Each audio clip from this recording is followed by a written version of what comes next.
So don't take this empirically. Okay, this is an attempt at telling creepypasta. I have a candle and flickering in my face. So the issue or the question of saving humanity before it, it doesn't matter how many times the Buddha tells us. People just like to say what they say, and they think you should take them how it means because for them they're speaking their truth. So, but at the same time, if you're going to label somebody for saying you should not save humanity because humanity is folly and it is hysterical, not equating it to saving mankind, you should definitely save it if you have an opportunity. It could even be a burden or a task, but then if you take it upon yourself, it's almost like, okay, the same thing that if I do say that I'm going to take it upon myself to concern myself with the issue of not making the leap from this planet to the next planet and becoming a race that died out on this planet, is that tragic? Would that be a tragedy? Okay, so the creepypasta part is, what if it is that we're overlooking all the people who have? And then when you discover the tragedy of a race that died out on this planet and never made the leap from, it is even told that all of the planets represent fallen angels. In a succession, they're like urging you to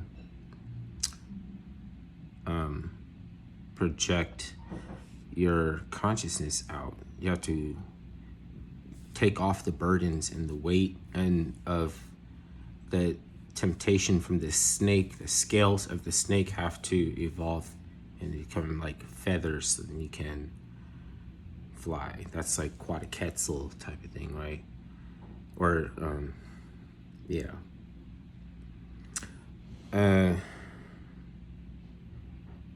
And even in the ancient times, it seems to be indicative of urging us to raise or elevate consciousness and figure out the ways to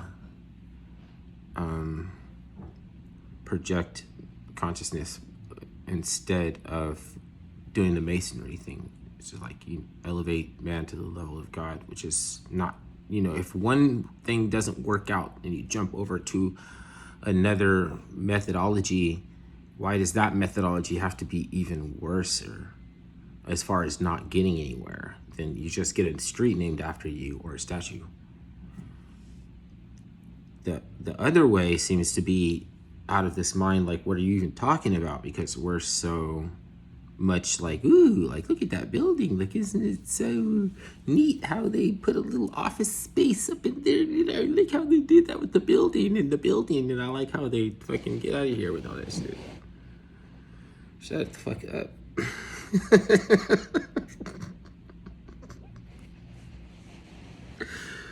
So you guys are just like fodder for how to best complain about the very crisis at hand. So if there's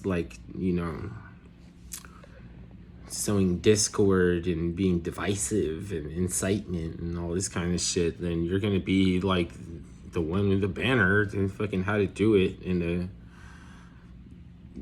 way that plausible deniability fucking you can condemn prior to investigation, which is the same thing that fucks you up in the fucking Alcoholics Anonymous and Narcotic Anonymous and shit. Like, they're not silly about that shit. They're not completely off basis. Something about people trying to come out of institutionalism that they have to run into the institutionalized mindset coming from people who are normies. And you don't lose the criminal mentality from not being a normie. Like, you have to study the normies. Then why is it at some point in time that they face you with institutionalized mindset? Like, before you become uninstitutionalized. It's another wrapped up situation to trip you up. It seemed like it trip you up so that you can maintain the status quo and not buck anybody's predilection of who you're already supposed to be, because that's gonna crumble my belief system and I'm gonna have an existential crisis or something. Like, you making it drawn out to play it up to be too much. That it ain't gonna, it don't have to be all like that. It ain't that serious. But, you know, for this to be creepypasta, you know that Sirius, the constellation Sirius B, is going to be partially related to where this is going, you know, because that is the scientific aspect of it. There's the religiosity, and there has to be the science. So I can make little inferences here and there to who might have been talking about Sirius B, but they were really coming up with was creative wisdom for horror science fiction and fantasy science fiction later. So like you get things that's like warning you off and telling you that this is bad and stay away from it. But at the same time, it's like all the superheroes in the comics are stupid and they're like slow, and the villain is the one who's telling you what's up with what time is. Really, like, the nature of reality is like the unveiling of the nature of wisdom or something like that's hidden or that is obscure or something. Then you need somebody like a protagonist to like be like a light and to, you know, fight the good fight and everything. But he really is a chosen slow boy that's selected by like the unseen king, like Baratheon or something like that. The Fisher King in the movie is like the unseen king. The moral of the story and everything. It was like in Princess Mononoke, there was nobody named Princess Mononoke in the whole cartoon. It's a cartoon. Some people might just take offense, object to the fact that I called it a cartoon. Damn. Well, it isn't a cartoon.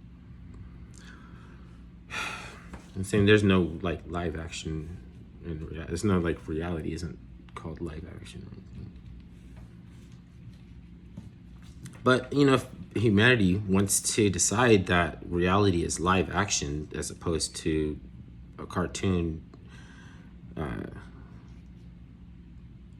with a portal in it, then that's just the way it's gonna be. Because why don't you want to save humanity? You must be like Hitlerian or something. Oh no. It has gotten so treacherous that you have to be wary that even if you are filled with a burning desire to get up and protest and something that's going on that is just reprehensible to your sensibilities, given, you know, your entire essence is against everything. Couldn't it just be that they already know the way you are? So I'm trying to sponsor an event to take advantage of the chaos and of a crisis. What if it's a drought of a crisis? You know, sometimes even unemployed firemen turn into arson. Does that mean that you don't like firemen? What's wrong with you? You misanthrope. That's like some misguided shit right there. That's some real Hitler shit. You know what I mean? You know, firemen are the cool ones.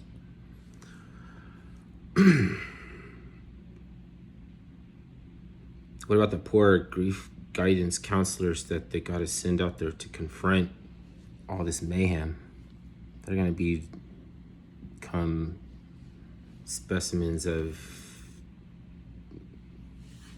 butchered souls. They're going to be like so traumatized. Then they've been only trying to help all this time. Might as well defund them then, so they didn't stumble on something like broken glass. Then you can't just throw a bottle out the window and just like listen to it crash. Like, yeah, that's cool. It's not violence. Until somebody freaking steps on it or something, then it's violent. But you're not violent. You know what I'm saying? You're not violent.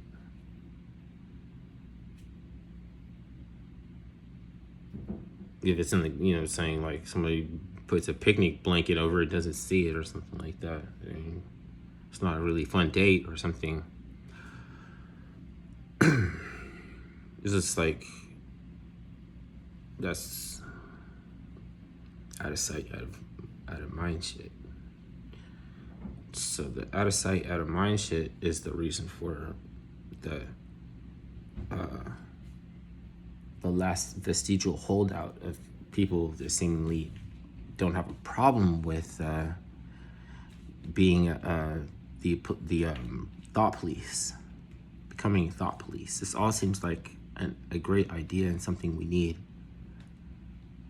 So we like people getting stressed out and exacerbating the idiosyncrasies of people who are already mentally ill, so that they have reactions that they can use to kind of compartmentalize another group. So it's just like aiming it at them, like saying like stigma. This is stigmata. Even though it's those weaker people that the lower entities go after. If you've seen somebody who's weakened, isn't it a possibility that they're just tired? It could be that they've had to be strong longer than you can imagine that someone had to be strong in opposition to the pole star. The pole star, which is the Eye of Sauron, or the presence of an overseeing menacing eye that has no conveyance, only knows that at one point in time it had something, but not anymore. I'm plagiarizing this from H.P. Lovecraft. I had to do that because I'm still trying to do creepypasta somehow. But it almost doesn't have to be creepypasta. Because the makings for creepypasta are just like lying everywhere if you just like look around. Stuff, it doesn't require creative imagination anymore. It was used to, creative imagination was used to deliver to science. Because science is initiated by imagination and drops in fantasy. It's fantasy that is dropping, and it's a thing about the parlance that sometimes we don't celebrate the right thing as it was presented. Then some of these movies are a tragedy, the way that they revisit them, or read like what's like they're to interpret as different things for different people with a different conveyance, going at two different things, trying to meet at the same spot. They're not ever going to see eye to eye, and it doesn't even matter because it's not even that in the first place to which they're even speaking to. There's different sets of values that one who knows can appreciate. Then if you don't know, then I can't even blame you because it's not something you know aware. You can't even know that there's another perspective to look at because there's nothing to indicate what there's no conveyance. That's the danger in the revisionism, because if you don't have to think about it that way, if you could leave something for someone to find it, then it's not like broken glass under their picnic blanket. All right, enough creepypasta.